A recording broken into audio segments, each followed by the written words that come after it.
All right, we're going to start chapter 4 now. The Ghost. There was a comparative calm in the Wormwood household for about a week after the superglue episode. The experience had clearly chastened Mr. Wormwood, and he seemed temporarily to have lost his taste for boasting and bullying. Then suddenly he struck again.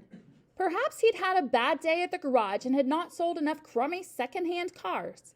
There are many things that make a man irritable when he arrives home from work in the evening, and a sensible wife will usually notice the storm signals and will leave him alone until he simmers down. When Mr. Wormwood arrived back from the garage that evening, his face was as dark as a thundercloud, and somebody was clearly for the high jump pretty soon. His wife recognized the signs immediately and made herself scarce. He then strode into the living room. Matilda happened to be curled up in an armchair in the corner, totally absorbed in the book. Mr. Wormwood switched on the television. The screen lit up. The program blared. Mr. Wormwood glared at Matilda. She hadn't moved. She had somehow trained herself by now to block her ears to the ghastly sound of the dreaded box. She kept right on reading, and for some reason this infuriated the father. Perhaps his anger was intensified because he saw her getting pleasure from something that was beyond his reach. "Don't you ever stop reading?" he snapped at her. "Oh, hello, Daddy," she said pleasantly. "Did you have a good day?" "What is this trash?" he said, snatching the book from her hands.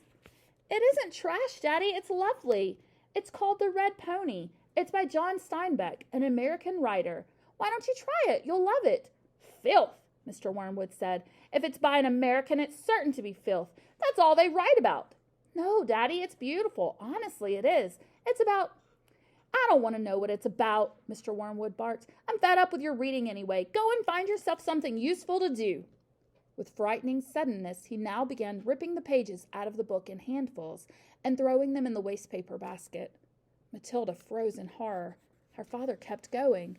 There seemed little doubt that the man felt some kind of jealousy. "How dare she?" he seemed to be saying with each rip of a page. "How dare she enjoy reading books when he couldn't? How dare she?" "That's a library book," Matilda cried. "It doesn't belong to me. I have to return it to Mrs. Phelps." "Then you'll have to buy another one, won't you?" the father said, still tearing out pages. "You'll have to save your pocket money until there's enough in the kitty to buy a new one for your precious Mrs. Phelps, won't you?" With that, he dropped the now empty covers of the book into the basket and marched out of the room, leaving the telly blaring.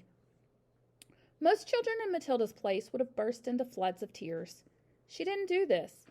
She sat there very still and white and thoughtful. She seemed to know that neither crying nor sulking ever got anyone anywhere. The only sensible thing to do when you're attacked is, as Napoleon once said, to counterattack. Matilda's wonderfully subtle mind was already at work devising yet another suitable punishment for the poisonous parent. The plan that was now beginning to hatch in her mind depended, however, upon whether or not Fred's parrot was really as good a talker as Fred made out. Fred was a friend of Matilda's. He was a small boy of 6 who lived just around the corner from her, and for days he had been going on about this great talking parrot his father had given him. So the following afternoon, as soon as Mrs. Wormwood had departed in her car for another session of bingo, Matilda set out for Fred's house to investigate. She knocked on his door and asked if he would be kind enough to show her the famous bird.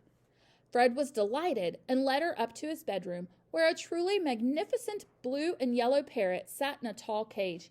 "There it is," Fred said. "Its name is Chopper." "Make it talk," Matilda said. "You can't make it talk," Fred said. "You have to be patient. It'll talk when it feels like it." They hung around waiting. Suddenly, the parrot said, "Hello, hello, hello." It was exactly like a human voice. Matilda said, "That's amazing. What else can it say?" "Rattle my bones," the parrot said, giving a wonderful imitation of a spooky voice. "Rattle my bones." "He's always saying that," Fred told her. "What else can he say?" Matilda asked. "That's about it," Fred said. "But it is pretty marvelous, don't you think?" "It's fabulous," Matilda said. "Will you lend him to me just for one night?" "No," said Fred. "Certainly not." "I'll give you all my next week's pocket money," Matilda said. That was different. Fred thought about it for a few seconds. "All right, then," he said, "if you promise to return him tomorrow." Matilda staggered back to her own empty house, carrying the tall bird cage in both hands. There was a large fireplace in the dining room, and she now set about wedging the cage up the chimney and out of sight. This wasn't so easy, but she managed it in the end. "Hello! Hello! Hello!" the bird called down to her. "Hello! Hello!" "Shut up, you nut!" Matilda said, and she went out to wash the soot off her hands. That evening, while the mother, the father, the brother, and Matilda were having supper as usual in the living room in front of the television, a voice came loud and clear from the dining room across the hall. "Hello! Hello! Hello!" it said. "Harry!" cried the mother, turning white. "There's someone in the house! I heard a voice!" "So did I," the brother said. Matilda jumped up and switched off the telly. "Shh!" she said. "Listen!" They all stopped eating and sat there very tense, listening. "Hello! Hello! Hello!" came the voice again. "There it is!" cried the brother. "It's burglars!" hissed the mother. "They're in the dining room!" "I think they are," the father said, sitting tight. "Then go and catch them, Harry!" hissed the mother. "Go out and collar them red-handed!" The father didn't move. He seemed in no hurry to dash off and be a hero. His face had turned gray. "Get on with it!" hissed the mother. "They're probably after the silver." The husband wiped his lips nervously with the napkin. "Why don't we all go and look together?" he said. "Come on, then," the brother said. "Come on, Mom." "They're definitely in the dining room," Matilda whispered. "I'm sure they are." The mother grabbed a poker from the fireplace. The father took a golf club that was standing in the corner. The brother seized a table lamp, ripping the plug out of its socket. Matilda took the knife she'd been eating with, and all four of them crept towards the dining room door, the father keeping well behind the others. "Hello! Hello! Hello!" came the voice again. "Come on!" Matilda cried, and she burst into the room, brandishing her knife. "Stick 'em up!" she yelled. "We've caught ya!" The others followed her, waving their weapons. Then they stopped. They stared around the room. There was no one there. "There's no one here," the father said, greatly relieved. "I heard him, Harry!" the mother shrieked, still quaking. "I distinctly heard his voice. So did you." "I'm certain I heard him," Matilda cried. "He's in here somewhere." She began searching behind the sofa and behind the curtains. Then came the voice again, soft and spooky this time. "Rattle my bones," it said. "Rattle my bones." They all jumped, including Matilda, who was a pretty good actress.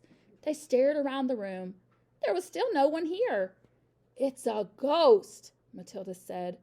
"Heaven help us!" cried the mother, clutching her husband round the neck. "I know it's a ghost," Matilda said. "I've heard it here before. This room is haunted. I thought you knew that." "Save us!" the mother screamed, almost throttling her husband.